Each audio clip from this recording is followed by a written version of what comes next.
കണ്ണാ കണ്ണൻകുട്ടിയെ, ഇത് നമ്മളെ വീട്ടിൽ വന്ന് പ്രസവിച്ചുണ്ടായ പൂച്ചക്കുട്ടിയട്ടെ. നമ്മൾ വളർത്തുന്നോന്നല്ല, പക്ഷേ അവന് ഡെയിലി ഉച്ച ടൈമിൽ ഇവിടെ വരും. ഞാൻ കിച്ചൻ്റെ ഡോറ് തുറക്കുമ്പോൾ വന്നിരിക്കും. എന്തെങ്കിലുമൊക്കെ കഴിക്കാൻ കൊടുത്താൽ അത് കഴിച്ചിട്ട് പോകും. എപ്പോൾ ഡോറ് തുറന്നാലും ഇതേ അവന് വരും. കണ്ണാ പാല എന്തേലും കൊടുക്കും. ഇന്ന് കൊടുക്കുന്നത് നാട്ടിൽ നിന്ന് കൊടുക്കുന്ന ബീഫ് ഉണ്ടായിരുന്നു. അപ്പോൾ കുറച്ച് ഞങ്ങൾ കഴിക്കുമ്പോൾ അവനക്കും കൊടുത്തു. അവൻ കഴിച്ചതിൻ്റെ ബാക്കി ഇതാ എടുക്കുന്നത്.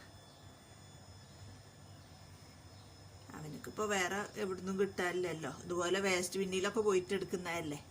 അപ്പോൾ ഞാൻ മീൻ വറക്കുമ്പോൾ അത് കൊടുക്കും, മീൻ വെട്ടുമ്പോൾ മീനിൻ്റെ പീസ് കൊടുക്കും, പാലൊഴിച്ച് കൊടുക്കും, ഇതുപോലെ ബീഫ് കൊടുക്കും. അങ്ങനെ എന്തെങ്കിലും ബീഫ് എപ്പോഴും കൊടുക്കുന്നതല്ല കേട്ടോ. നിങ്ങൾ വിചാരിക്കും എനിക്ക് എവിടുന്ന ഡെയിലി ബീഫ് കൊടുക്കാനിത്. ഇവിടെ ഒട്ടകം വാങ്ങിക്കും, അപ്പോൾ ഒട്ടകത്തിൻ്റെ പീസ് കൊടുക്കും. ചിക്കൻ വാങ്ങിക്കും, അതിൻ്റെ പാർട്സ് എടുത്ത് വെച്ചിട്ട് കുറേശ്ശെ ആയിട്ട് ഫ്രിഡ്ജിൽ വെച്ചിട്ട് ഞാൻ അവനക്ക് കൊടുക്കും.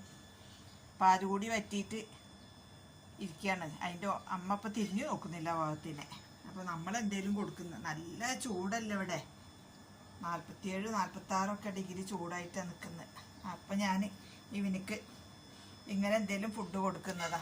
കണ്ണാ എവിടെ എവിടെ എവിടെ ഇതാ വായോ, കണ്ണൻ വായോ.